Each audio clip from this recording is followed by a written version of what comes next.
Calling the General Assembly back in at this point would almost, be along the lines of a solution trying to find a problem. And we're certainly not going to move the goalpost at this point in the election. The second message, was concerning to me. I worry that this continuous, fanning of the flames around misinformation puts us in a negative position with regards to the January 5th runoff.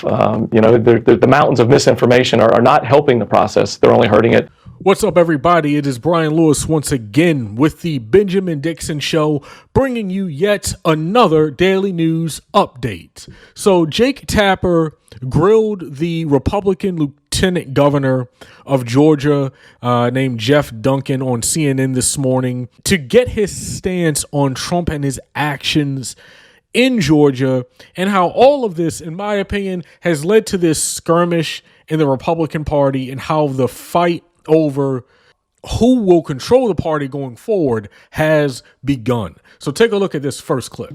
The president at his rally in Georgia last night insisted that he won your state, which is not true. He attacked your governor. He attacked the Republican Secretary of State, Mr. Raffensperger, also a friend of yours. He called the election, quote, rigged. Set the record straight, if you would. Well, I think the rally last night was kind of a two-part message. The first part was very encouraging to listen to the president champion, the conservative strategies of Senator Loeffler and Perdue and the importance of them being reelected. The second message, was concerning to me.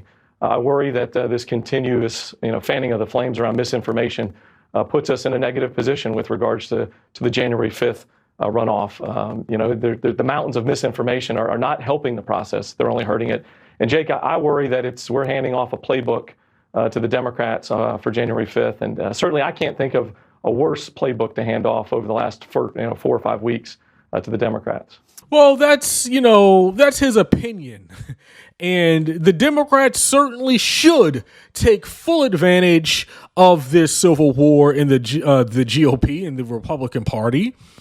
And of course, this Trump voter, as he admits later in the clip or in this video, of course, what Trump is doing is hurting the party for the 2 runoff races next month.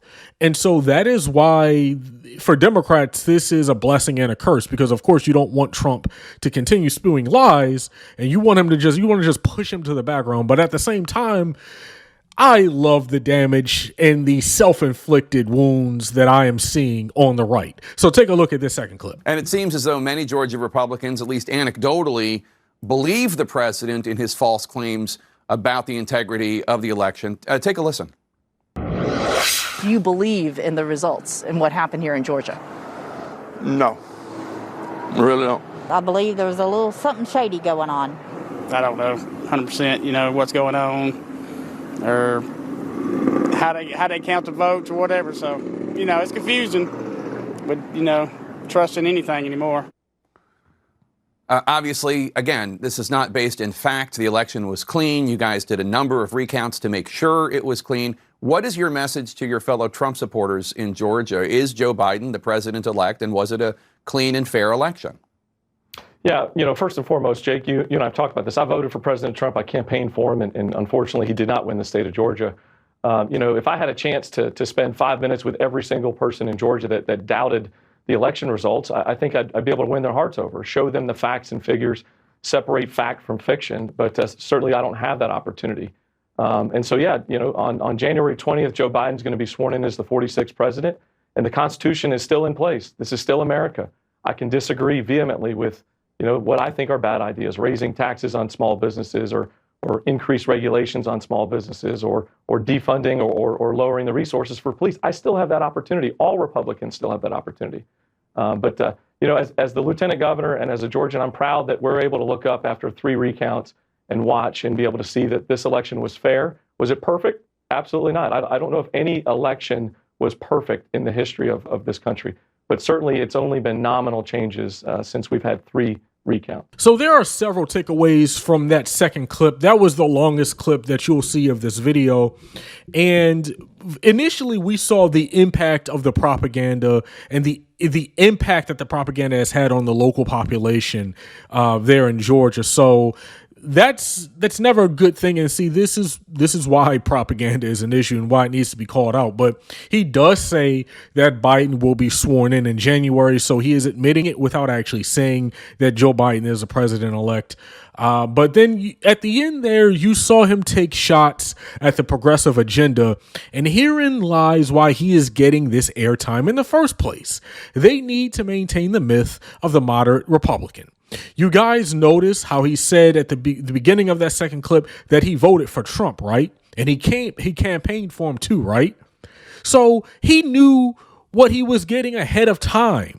So you can't pretend to be a moderate when your guy loses, but you were all, fully on board with the fascist takeover when you thought that the fascist was actually going to win. Take a look at this last clip here, and then I will be right back to give my last parting thoughts. And it's worse than lack of confidence in the election. Some Georgia officials, including a voting machine technician and the Secretary of State, they've been getting death threats since the election. I want you to take a listen to top Georgia elections official Gabriel Sterling a few days ago.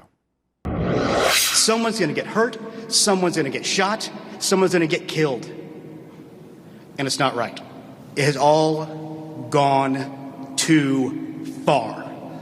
Now, he called on President Trump to stop it, to stop spreading the lies, but President Trump directly responded to him by tweeting more lies about the election, including attacks against the Secretary of State, who he called an enemy of the people. This is obviously not only just a fellow conservative Republican in Georgia, but your friend. At a certain point, does this disgust you? Oh, absolutely, it disgusts me. I mean, we've all of us in this position have got increased security around us and our families, and it's not American. It's not what democracy is all about, but it's reality right now. And so we're going to continue to do our jobs. Governor Kemp, Brad Raffensperger, and myself, all three voted and campaigned for the president. But unfortunately, he didn't win the state of Georgia. But it doesn't change our job descriptions. And Jake, the troubling part to this is I think short term, this chaos creates some doubt around January 5th. And are we going to get enough Republicans to show up to vote? But longer term, I think it potentially hurts our message as we try to figure out where do we go from here as a Republican Party? Where do we go with a GOP 2.0? Where do we go from here? Where do we go with a GOP 2.0? You see, they want to move past Trump while at the same time adopting all of everything that made Trump the horrible leader that he was. They want to bring back the fine wine racism that the GOP masterly crafted all the way up into the Trump administration, right? And what's actually even, I wasn't even aware of this, but he admitted that Republicans, not even Democrats, Republicans have had to increase their security. Like, these guys are terrified. They're terrified, and they're I think some of them are legit worried about what Trump's rhetoric is going to do to them now. See, they don't like it when the target is on their backs. So like I said, my name is Brian Lewis, and be on the lookout for my next video.